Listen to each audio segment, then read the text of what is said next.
Assalamualaikum warahmatullahi wabarakatuh. Alhamdulillahirabbil alamin. Pada malam hari ini kita masih bisa melaksanakan kegiatan rutinan doa bersama untuk Indonesia, Asia dan dunia yang mudah-mudahan doa dan harapan kita dikabul oleh Allah Subhanahu wa taala. Amin Allahumma amin. Allah Subhanahu wa taala berfirman dalam Al-Qur'an, "Inna akramakum 'indallahi atqakum." Kemudian di dalam ayat yang lain itu sudah ditulis oleh Abu Yamamah Ghufran dalam Hizib Ghufrani, yauma la yanfa'u malun wala banun illa man atallaha biqalbin salim. Terus kemudian para ulama memberikan keterangan asyarafu bil adabi wal ilmi wala bin nasabi. Itu adalah beberapa kaidah-kaidah ataupun ayat Al-Quran yang sangat jelas. Jadi jawaban Abu Yamamah Ghufran kalau kita lihat dalam Hizib Ghufraninya udah jelas, mau dari keturunan siapa saja ya di hadapan Allah yang gak ada artinya. Artinya yang Allah terima nanti itu adalah ilaman atallaha biqalbin salim, hanya orang-orang yang membawa kemurnian hatinya di hadapan Allah, itu yang diterima.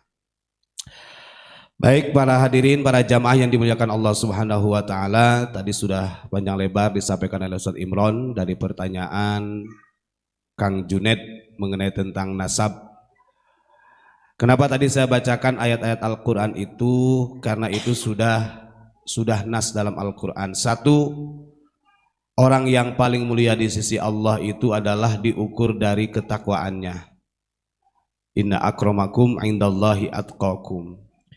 Jadi betul kata Pak Imran tadi, tidak perlu sebenarnya mempermasalahkan nasab. Kalau kita katakan salah ya dua kubunya salah semua.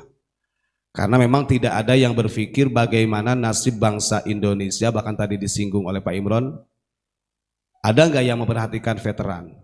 Dan sebenarnya unik menyampaikan sampai ke arah sana karena pernah dan sudah melakukan terlebih dahulu.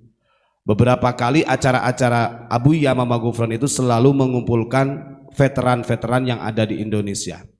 Bahkan dari beberapa rumah-rumah yang sudah tidak layak, yang dihuni oleh para veteran itu, nggak ada pemerintah yang memperbaikinya atau merenovasi. Dan alhamdulillah Abu Yamamah Ghufran terjun sendiri untuk memperbaiki dan memuliakan beliau-beliau yang sudah berjuang untuk memerdekakan bangsa Indonesia ini. Terus kemudian di dalam maqalah para ulama tadi saya sebutkan, saya bacakan asyarafu bil adabi wal ilmi. Kemuliaan seseorang itu selain daripada ketakwaan itu adalah diukur dari etika dan keilmuannya. Wala bin nasabi, dan bukan diukur dari nasabnya. Maka ketika orang-orang masih sibuk dengan urusan-urusan yang sebenarnya tidak penting, apalagi sampai dimuat di media yang menjadikan umat itu kebingungan, ini justru akan menimbulkan perpecahan. Padahal dalam ayat Al-Quran, kalau orang itu senang dalam perpecahan berarti itu adalah sifat daripada musuh yang nyata. Musuh yang sebenarnya ya mereka-mereka itu yang senang dengan adanya perpecahan. Lalu siapa orang yang senang dengan perpecahan itu? Ya jelas, inna syaitana aduwwum mubin, yakni setanlah yang menjadi musuh yang nyata. Dalam prasejarah dari dulu yang kita ketahui, sebenarnya belum pernah kita mendengar ada problem yang mempermasalahkan mengenai nasab. Ini baru sekarang-sekarang aja. Mau itu dari zamannya para imam madhab atau mungkin kesininya para aulia wali songo, kita belum pernah ada problem yang seperti ini yang sedemikian rupa menghebohkannya. Artinya sebenarnya kalau kita pahami Pak Imron, di sini memang ada orang berkepentingan, kita wallahu alam, yang sengaja istilahnya ingin memecah belah persatuan bangsa Indonesia ini. Makanya ketika orang-orang yang memang istilahnya berpikirnya salah, pasti dia akan memilih salah satu. Artinya membenarkan si E, ada yang membenarkan si A atau B, dan macam-macam begitu. Maka jawaban yang tepat itu tadi sebenarnya, sekalipun dia nanti adalah dzurriyyah dari Rasulullah, yang kita katakan para habaib lah. Tapi kalau nanti di hadapan Allahnya tidak membawa qalbun salim, ya juga waspada. Artinya jangan harap akan diterima oleh Allah. Begitu juga orang yang bukan dzurriyyah dari Rasulullah, andai kata dzurriyyahnya dzurriyyah kayak kita-kita ini, kalau tidak membawa qalbun salim ya juga tidak akan selamat gitu. Makanya kunci di dalam Hizib Ghufrani itu yang di terakhir itu ditulis yauma la yanfa'u malun wala banun, ini sebagai finish sebenarnya. Finish daripada perjuangan semua umat manusia. Tanpa membedakan garis keturunan dan lain sebagainya, mau itu ulamanya, mau itu habaibnya, mau itu ustadznya ataupun orang-orang umum seperti kita gitu. Karena kalau sudah di hadapan Allah tidak ada artinya, apalagi masalah nasab. Itu Kanjeng Nabi sendiri pun mengatakan begini, kullu nasabin wa sababin yang qati'u yaumil qiyamah, itu sudah jelas. Masalah dzurriyyah pernasaban itu nanti terputus di hari kiamat itu. Ini kalau orang berpikir, berarti kalau bagaimana dengan pernyataan ahlul bait yang akan ditanggung nanti di akhirat, kan begitu. Kanjeng Nabi sudah menyampaikan kullu nasabin wa sababin yang qati'u ila yaumil qiyamah, itu jelas. Nanti itu akan terputus. Kecuali gitu, illa nasabi wa sababi. Nah itu ada sababnya. Kecuali penasabannya itu memang sampai kepadaku itu betul-betul sesuai dengan jejaknya. Nah ini sebenarnya Kanjeng Nabi sudah mengoreksi sendiri. Makanya kadang-kadang begini, di kita itu ada yang terlalu fanatik dengan istilahnya masalah nasab juga banyak. Tapi ini akan membahayakan. Tugas kita dari dulu, makanya Syekh Nawawi Al-Bantani kenapa memberikan amanah kepada Syekhul Hol, ini sedikit cerita. Jadi asal muasalnya para habaib, istilahnya sampai berdirinya Rabithah Alawiyah, ini untuk Kang Joni kalau masih mendengar lah. Itu ada dalam buku Babad Ulama Banten, itu ada. Ketika Syekh Nawawi mempunyai gelar Sayyidul Ulama Il-Hijaz itu, beliau tahu persis bagaimana dari cucu cicitnya baginda Rasulullah diperlakukan oleh Wahabi pada waktu itu. Bahkan kita tahu di zaman itu jangankan dzurriyyahnya Rasulullah, wong kuburan Kanjeng Nabi aja mau dibongkar. Siapa yang mempertahankan itu? Ini sebelum Komite Hijaz yang dipimpin oleh Syekh Kiai Haji Wahab Hasbullah. Makanya sebenarnya peranan ulama-ulama kita itu kalau untuk memuliakan dzurriyyah dari dulu. Ketika sebelum terjadinya Komite Hijaz yang dipimpin oleh Kiai Haji Wahab Hasbullah dari Jombang itu, jadi Syekh Nawawi itu sudah mengadakan diplomasi dengan mereka-mereka secara baik. Bahkan beberapa santri-santri yang ada di Timur Tengah pada waktu itu, termasuk Abu Yamamah Armin juga ditugaskan. Bagaimana caranya supaya orang-orang Wahabi pada waktu itu tidak jadi menggali kuburannya Kanjeng Nabi. Alasan mereka ya satu itu. Wahabi itu karena waktu itu salah satu kitab dalam kitab Riyadhus Shalihin ataupun kitab ada namanya kitab Al-Adhkar, itu mereka itu mudah merubah yang harusnya babu fi ziyaratin qabrin Nabi diganti dengan babu fi ziyarati Masjidil Nabawi, sehingga membid'ahkan, menjadikan umat muslim syirik. Logikanya pada waktu itu kalau tidak ada ulama Nusantara yang berada di tanah Hijaz, nah ini saya yakin jangankan dzurriyyahnya yang gak selamat, kuburannya Kanjeng Nabi sudah dibongkar betul, artinya ditutup. Dan sampai sekarang umat muslim tidak akan bisa menziarahi ke makbarahnya baginda Nabi Muhammad SAW. Tapi hebatnya ulama kita itu berani pasang badan di negara lain. Itu betul-betul pasang badan ya. Artinya kan beda dengan ketika orang yang berada, andai kata yang orang lain, orang luar yang berada di kita, ya nggak segitunya seperti Syekh Nawawi. Jadi nggak pasang badan lah. Bahkan terjadi pada waktu itu pemberontakan bangsa Arab Kut-Kut. Sampai terjadi pemberontakan, bahkan waktu itu sudah banyak dari dzurriyyah. Makanya kan dari Hijaz itu banyak yang lari ke Yaman pada waktu itu. Nah dari Yaman kemudian banyak yang lari ke Indonesia, dan itu memang diamanahkan langsung oleh Syekh Nawawi kepada Syekhuna Khalil. Karena pada waktu itu yang paling sepuh Syekhuna Khalil dari muridnya. Karena nasibnya para dzurriyyah yang di sana terkocar kacir dan sangat terancam. Bahkan bukan hanya dzurriyyahnya, termasuk Syekh Nawawi sendiri pun terancam hanya gara-gara mempertahankan akidah Ahlussunnah wal Jamaah melawan orang-orang mereka gitu. Berapa kali kalau Syekh Nawawi mau sampai dibunuh, kemudian dzurriyyahnya juga sama. Tapi Syekh Nawawi ini mahabbah terhadap dzurriyyah itu betul-betul gitu kan. Sehingga beliau mengamanahkan kepada Syekhona Khalil ketika kalau ada dari orang-orang Yaman gitu atau tanah Hijaz yang ke Indonesia tolong rawat. Itu memang diamanahkan dan itu dicatat dalam babat ulama Banten. Cuman ya sayangnya itu sejarah-sejarah kayak gitu itu nggak pernah diungkap di PBNU, nggak pernah diungkap gitu. Maksudnya banyak orang yang nggak tahu. Makanya sehingga kadang-kadang kalau orang yang fanatik karena nggak paham sejarah, yang seakan-akan yang mengislamkan Indonesia ini adalah orang-orang Arab kan begitu. Justru diselamatkan, dinaungi oleh ulama Nusantara. Dan alhamdulillah bahkan beberapa ulama-ulama yang selain Senawi sendiri pun gitu kan, yang merawat dari Ahlul Bait lah kita katakan, dari dzurriyyah Kanjeng Nabi itu banyak. Syekhona Khalil dan lain sebagainya setelah diamanahi oleh Syekhona Khalil. Ya, tadi itu karena ancamannya besar, ancamannya sangat luar biasa. Dan perlu kita pahami juga sebenarnya Wahabi ini pada waktu itu didesain sedemikian rupa oleh 3 negara. Kita pahami lagi karena ini kalau berkaitan dengan sejarah ini adalah transformasi politiknya orang-orang Yahudi pada waktu itu. Nah, maka kalau kita memahami sejarah itu sebenarnya tidak perlu untuk mempermasalahkan nasab. Karena sudah, kalau menurut saya apa ya, ulama kita dari dulu itu gak pernah mau itu keturunannya siapa. Ini jauh-jauh hari sebelum Rabithah Alawiyah berdiri masalahnya. Itu sudah betul-betul diagungkan gitu oleh ulama-ulama kita.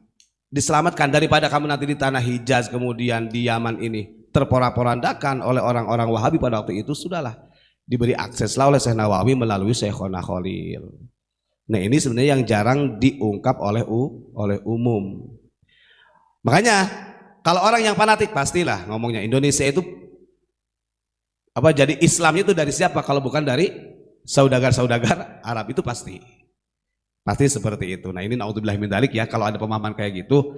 Dan kita jujur, kita tidak pernah menghujat ataupun membenci para habaib, tidak pernah. Ya buktinya Abu Yamamah Ghufran itu mengumpulkan para habaib di tahun 2014 ya, 2014, dan itu tidak nanggung-nanggung se-Asia Tenggara.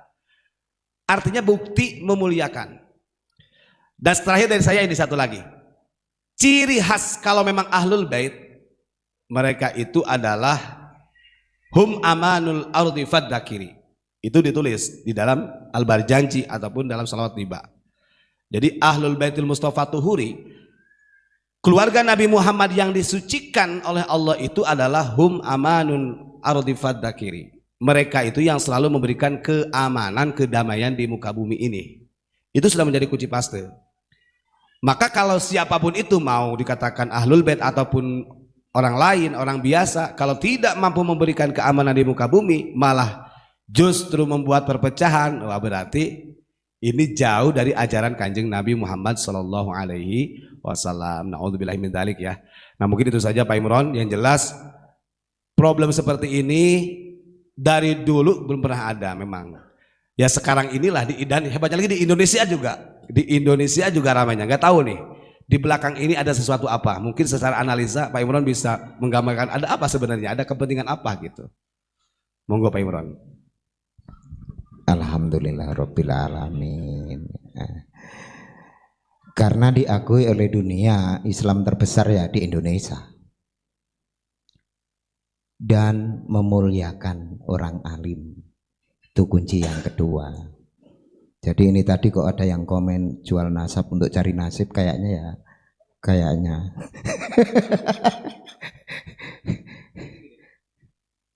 Kalau dulu kan kenapa? Makanya saya sering menyampaikan dulu itu kan kalau orang-orang Yaman, orang-orang Hijaz yang ke Indonesia kan panggilannya kan Syarif, Sayyid.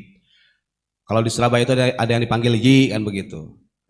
Wan gitu kan. Dan itu memang panggilan awalnya begitu.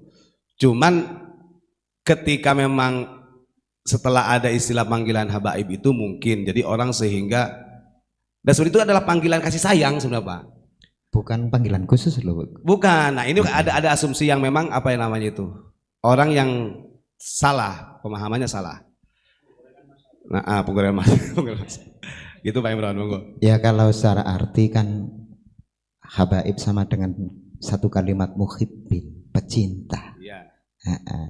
Lah kalau sudah dikatakan muhibbin ataupun pecinta, walaupun bukan mempunyai darah langsung kepada baginda Rasulullah, mencintai baginda Rasulullah dengan melakukan apa yang telah diajarkan baginda Rasulullah, predikatnya juga muhibbin, pecinta.